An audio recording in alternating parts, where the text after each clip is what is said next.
Hello everyone, welcome to concept of chemistry. आज की इस वीडियो में हम डिस्कस करेंगे वैलेंसी फैक्टर या फिर इसको एन फैक्टर भी बोलते हैं। वैलेंसी फैक्टर या एन फैक्टर इस वीडियो में हम डिस्कस करेंगे। वैलेंसी फैक्टर या इसको एन फैक्टर भी बोलते हैं। तो ये वैलेंसी फैक्टर या एन फैक्टर क्या होता है, क्या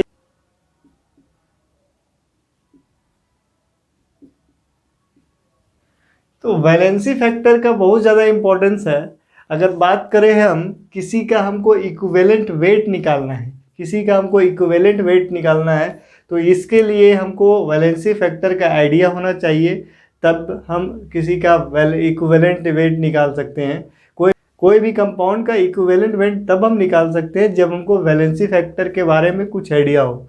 तो वैलेंसी फैक्टर किसके लिए यूज होता है? पहला, इक्विवेलेंट वेट निकालने के लिए। इक्विवेलेंट वेट क्या होता है? Atomic mass by n factor. तो एन फैक्टर के हेल्प से हम इक्विवेलेंट मास निकाल सकते हैं। तो पहला तो है कि अगर एन फैक्टर हमको पता नहीं रहेगा तो हम उसका इक्विवेलेंट मास नहीं निकाल सकते हैं। दूसरा क्या, अगर इक्विवेलेंट आपको नंबर ऑफ इक्विवेलेंट निकालना है तो नंबर ऑफ इक्विवेलेंट भी हम कैसे निकालेंगे? नंबर ऑफ इक्विवेलेंट आपको निकालना है तो इसके लिए क्या करेंगे? नंबर ऑफ मोल और इसको एन फैक्टर से मल्टीप्लाई करेंगे तो नंबर ऑफ इक्विवेलेंट हमको पता चल जाएगा। तो नंबर ऑफ इक्विवेलेंट निकालने के लिए भी हमको एन फैक्टर की आवश्यकता पड़ती है। उसके बाद थर्ड जो है, अगर सॉल्यूशन का आपको नॉर्मेलिटी निकालना है तो नॉर्मेलिटी निकालने के लिए भी आपको क्या चाहिए? एन फैक्टर चाहिए। क्योंकि नॉर्मेलिटी क्या होता है? Molarity into n factor. तो नॉर्मेलिटी हम कब निकाल सकते हैं? जब हमको वैलेंसी फैक्टर का आइडिया हो, तब हम किसी का नॉर्मेलिटी निकाल सकते हैं। थर्ड जो है, जे अगर आप टाइट्रेशन कर रहे हैं तो टाइट्रेशन का जो कंसेप्ट होता है, टाइट्रेशन जो करते हैं तो उसका जो कंसेप्ट होता है वो होता है इक्विवेलेंट पे उसका कंसेप्ट होता है। तो इक्विवेलेंट के लिए आपको क्या चाहिए? एन फैक्टर चाहिए। तो एन फैक्टर टाइट्रेशन के लिए, टाइट्रेशन भी हम नहीं कर पाए, के लिए भी हमको क्या चाहिए? एन फैक्टर हमको आना चाहिए, तब हम टाइट्रेशन का हम कैलकुलेशन कर सकते हैं। तो ये तो हुआ एन फैक्टर।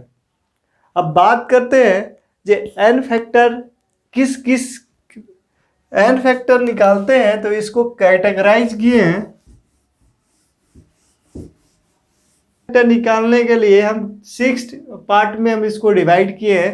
तो पहला, अगर एसिड है तो उसको वैलेंसी फैक्टर निकालने का। दूसरा, बेस का वैलेंसी फैक्टर हमको निकालना है। थर्ड, कैसे निकालते हैं बेस का या एसिड का वैलेंसी फैक्टर हम कैसे निकालते हैं? तो उसको डिफरेंट ग्रुप में हम कैटेगराइज किए हुए हैं। तो अगर एसिड है तो कैसे निकालते हैं, बेस है तो कैसे निकालते हैं, अगर सिंपल आयन है तो कैसे निकालते हैं, और फोर्थ जो है पॉली एटॉमिक आयन। तो इसके लिए हम एन फैक्टर कैसे निकालते हैं, कैसे इसको हम कैलकुलेट करेंगे एन फैक्टर इसका। उसके बाद जो फोर्थ वन जो है सॉल्ट के लिए हम एन फैक्टर कि कैसे हम सॉल्ट के लिए एन फैक्टर हम बताते हैं। सॉल्ट के लिए हम एन फैक्टर कैसे हम निकालते हैं। ऑक्सीडेशन और रिडक्शन के बेसिस पे भी हम एन फैक्टर को हम निकाल सकते हैं। With the help of oxidation और रिडक्शन से भी हम एन फैक्टर को पता लगा सकते हैं, जो उसका एन फैक्टर कितना होगा या वैलेंसी फैक्टर कितना होगा। ऑक्सीडेशन और रिडक्शन से भी हम क्या कर सकते हैं? एन फैक्टर को हम पता कर सकते हैं। तो एक एक करके हम चलते हैं, देखते हैं। सबसे पहले अगर एसिड है तो इसका एन फैक्टर हम कैसे बताते हैं। तो एसिड के लिए एन फैक्टर के लिए हमको क्या करना होगा? अगर कोई भी एसिड है तो एसिड जो है, अगर कोई एसिड है तो एसिड का जो बेसिसिटी होता है वही उसका क्या होता है? N factor. तो अगर कोई एसिड है उसका जो बेसिसिटी होता है वही क्या होता है?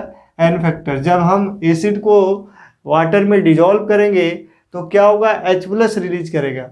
जितना H प्लस रिलीज करेगा उतना उसका बेसिसिटी होगा। जैसे HCl है, क्या है HCl, तो HCl को जब हम डिजॉल्व करेंगे एक्वस सोल्यूशन में, जब इसको वाटर में जब हम इसको डिजॉल्व करेंगे तो ये H प्लस और Cl माइनस में टूटेगा। तो जितना ये जितना H प्लस देगा उसका बेसिसिटी क्या हो गया, इसका बेसिसिटी कितना है, 1 है, क्योंकि एक H प्लस दे रहा है। तो इसका एन फैक्टर कितना हो गया, इसका एन फैक्टर 1। अगर H2SO4 है, क्या लिखा हुआ है H2SO4, अब इसमें इसका एन फैक्टर कितना होगा, इसका एन फैक्टर होगा, क्योंकि ये डाई बेसिक एसिड, इसका बेसिसिटी क्या है 2 है, तो इसका जो एन फैक्टर क्या होगा 2 होगा। तो हमको क्या देखना है, जो यहाँ पे एक चीज और, अगर ये H2SO4 से HSSO4 minus plus H plus बन रहा है, तो यहाँ पे हमको देखना है जो इस केस में इसका एसिड एन फैक्टर क्या होगा, तो इसके लिए 1 होगा एन फैक्टर। क्यों, क्योंकि ये यहाँ पे देखना होगा जो क्या पे हो रहा है। अगर H2SO4 अगर लिखा हुआ तो हम जनरली क्या करेंगे, उसका जो एन फैक्टर है वो उसका एन फैक्टर को हम 2 लेंगे। लेकिन अगर इस तरह का रिएक्शन लिखा हुआ है तो उस केस में हम उसका एन फैक्टर को 1 कंसीडर करेंगे, 2 यहाँ पे कंसीडर नहीं करेंगे। तो एसिड के लिए हम क्या देखते हैं, ये एसिड का क्या है, कितना बेसिसिटी है, जितना बेसिसिटी है उसका उतना एन फैक्टर है।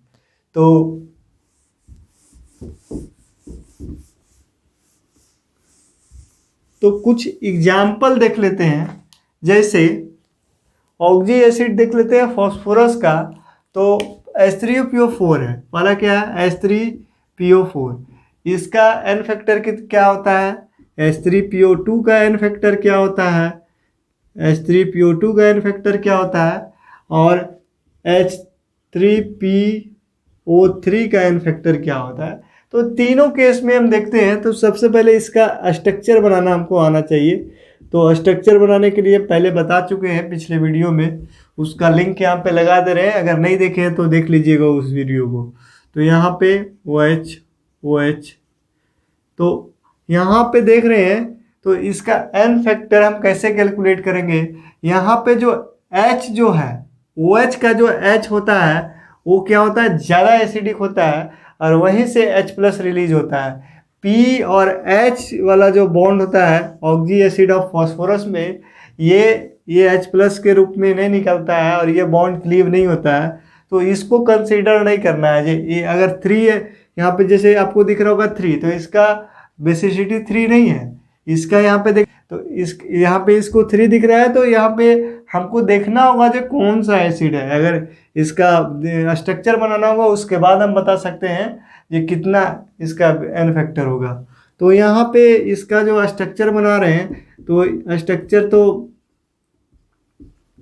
इसका ये स्ट्रक्चर होगा, इसका ये स्ट्रक्चर होगा, और थर्ड वन का इस तरह का स्ट्रक्चर होगा।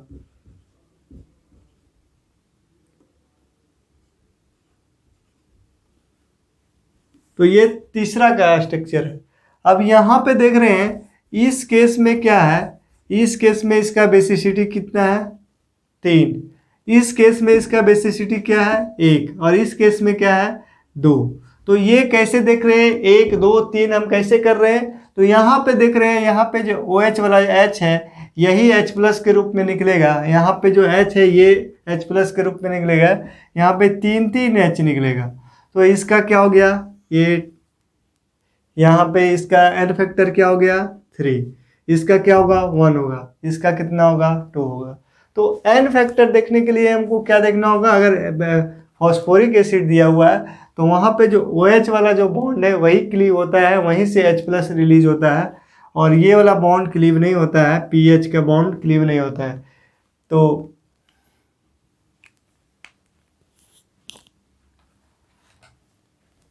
H3BO3 इसका जब हम बनाएंगे, इसको जब हम वाटर से ट्रीट करेंगे तो क्या बनेगा, ये बनेगा HbOH4 प्लस H प्लस।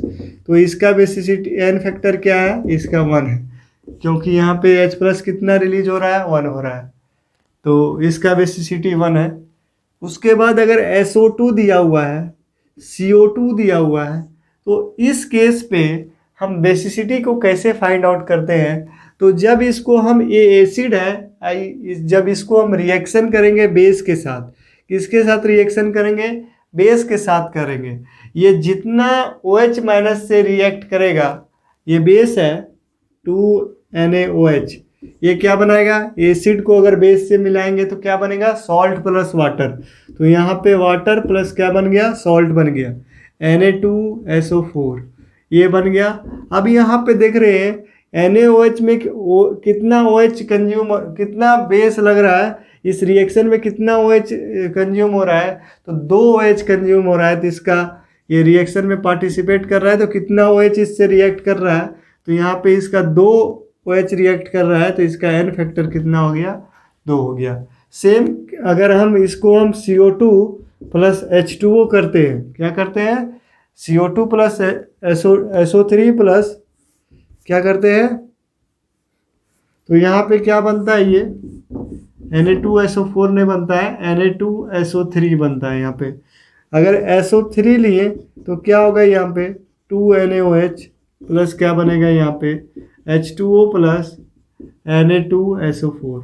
तो इस केस में एन फैक्टर क्या होगा, इस केस में भी एन फैक्टर क्या होगा, 2 होगा।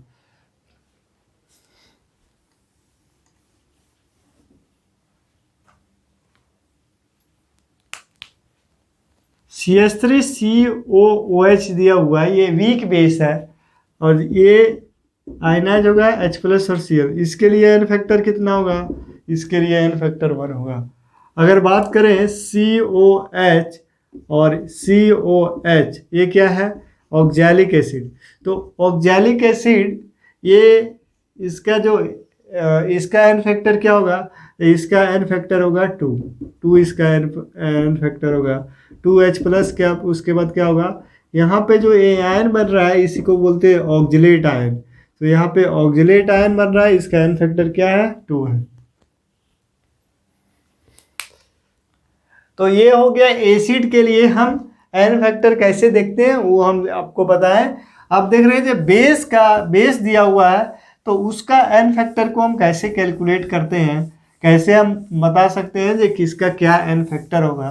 तो इसके लिए क्या करते हैं, बेस को हम क्या देखेंगे, बेस के लिए हम देखेंगे, अगर बेस दिया हुआ है तो उसके लिए हम देखेंगे उसका क्या, उसके लिए देखेंगे उसका एसिडिटी, उसका एसिडिटी क्या है, जितना उसका एसिडिटी होगा उतना ही उसका क्या होगा, बेसिक, उतना ही उसका एन फैक्टर होगा। तो देख लेते हैं एग्जाम्पल के साथ। तो अगर NaOH है, तो NaOH है तो ये Na प्लस और ये OH माइनस, तो कितना OH माइनस यहाँ पे रिलीज हो रहा है, तो एक OH माइनस रिलीज हो रहा है, तो यहाँ पे इसका एन फैक्टर क्या होगा, 1, क्योंकि ये इसका एसिडिटी क्या है, NaOH का एसिडिटी क्या है, 1 है, इसीलिए इसका जो एन फैक्टर क्या होगा, 1। अगर MgOH2 है तो इसका इसका क्या होगा, Mg2 plus plus OH 2OH minus, तो इसका बेसिसिटी क्या होगा, तो इसका बेसिसिटी 2 होगा, एन फैक्टर क्या होगा, एन फैक्टर भी 2 होगा। AlOH3, तो इस केस में क्या होगा, इसका Al3 प्लस प्लस क्या होगा, OH3 3OH। तो इस केस में इसका एन फैक्टर क्या होगा, इस केस में इसका एन फैक्टर 3 होगा।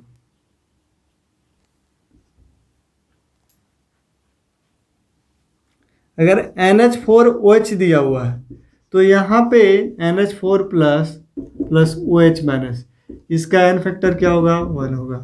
तो एन फैक्टर देखने के लिए या तो OH माइनस कितना रिलीज कर रहा है ये चीज़ देख लेते हैं, तो ये कितना OH रिलीज कर रहा है, तो 1 कर रहा है, तो इसका एन फैक्टर क्या होगा, 1 होगा।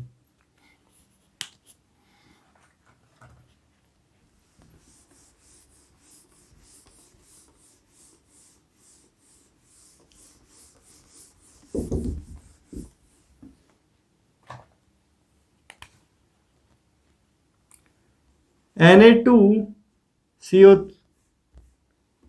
Na2CO3, इसके लिए इसका एन फैक्टर क्या होगा?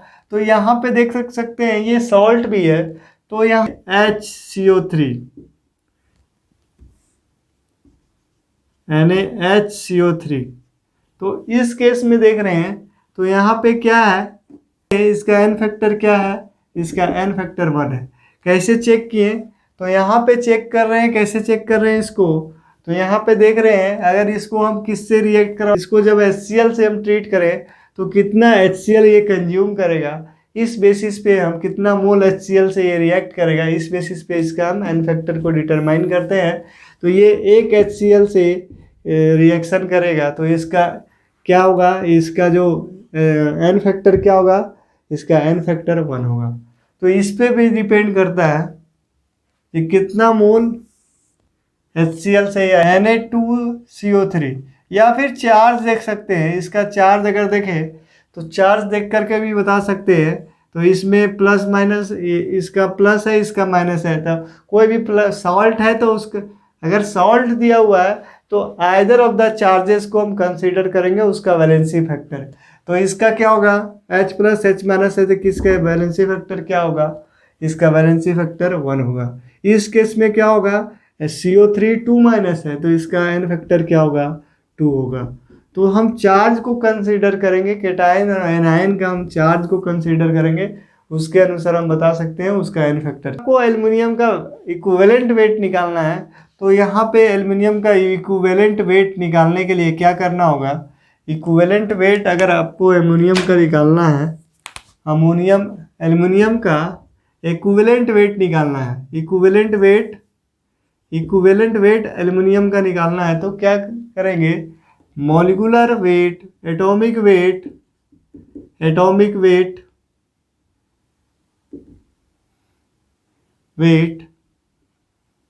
बाय क्या करेंगे, एन फैक्टर। तो एन फैक्टर हमको पता रहेगा तब इसका हम क्या निकाल सकते हैं, इक्विवेलेंट वेट। तो अगर ग्रुप 1 का एलिमेंट है, ग्रुप 1 जैसे लिथियम, सोडियम, पोटासियम, सीजियम और फ्रेंसियम, ये सब है, तो इसका एन फैक्टर क्या होगा, 1 होगा। इसका एन फैक्टर क्या होगा, n होगा। अगर ग्रुप 2 का एलिमेंट है, क्या है, ग्रुप 2 का element beryllium, calcium, magnesium, strontium,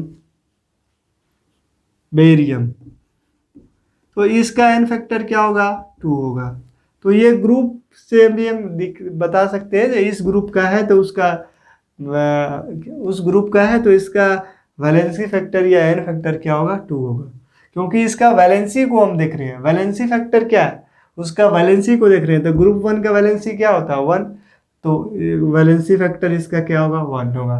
तो 13 का, अगर ग्रुप 13 का एलिमेंट है, जैसे एल्युमिनियम है, बोरोन एल्युमिनियम, तो इसका एन फैक्टर क्या होगा, इसका एन फैक्टर 3 होगा। अगर ग्रुप 14 का है, ग्रुप 14 का एलिमेंट है,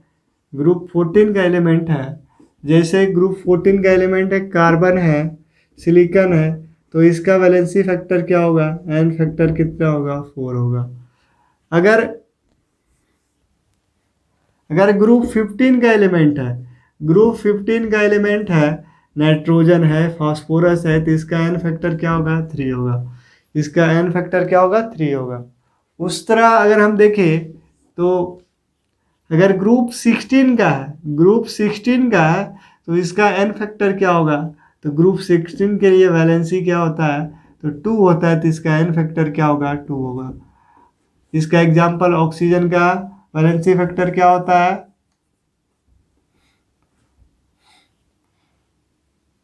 अगर ग्रुप 17 का है तो उसका एन फैक्टर क्या होता है, ग्रुप 17 का एन फैक्टर इसके लिए क्या होता है, इसके लिए एन फैक्टर क्या होता है, 1। तो बस हमको कुछ को याद करना होगा, देखिए इसका क्या वैलेंसी फैक्टर होगा, वैलेंसी से हम पता कर सकते हैं कि किसका क्या वैलेंसी फैक्टर होगा। अगर कोई आयन दिया हुआ है, अगर कोई चार्ज कोई आयन दिया हुआ है तो उसका जो चार्ज होगा वही उसका क्या होगा, वैलेंसी फैक्टर। जैसे Fe प्लस है तो इसका वैलेंसी फैक्टर क्या होगा, +1। इसका वैलेंसी फैक्टर क्या होगा, 1। अगर Fe2 प्लस है तो इसका वैलेंसी फैक्टर क्या होगा, इसका वैलेंसी फैक्टर 2। तो अगर चार्ज लिखा हुआ है Al3 प्लस है तो इसका वैलेंसी फैक्टर क्या होगा, 3। तो इस तरह करके अगर चार्ज भी लिखा हुआ है, अगर सॉल्ट लिखा हुआ है जैसे MgCl2 लिखा हुआ है, MgCl2 में इसमें देख रहे हैं जो केटायन का कितना चार्ज है, एनायन का कितना चार्ज है। केटायन का क्या चार्ज है, +2, तो इसका वैलेंसी फैक्टर क्या होगा, वैलेंसी फैक्टर इसका 2 होगा। अगर MgSO4 रहता तो MgSO4 रहता तो यहाँ पे इसका चार्ज क्या है, इसका चार्ज 2 है तो इसका वैलेंसी फैक्टर क्या होगा, 2। तो बस इतना ही सा है, ये वैलेंसी फैक्टर हम बस इतना सा आपको दिमाग में रखना है, जो अगर चार्ज है तो उसका वैलेंसी फैक्टर वही होगा।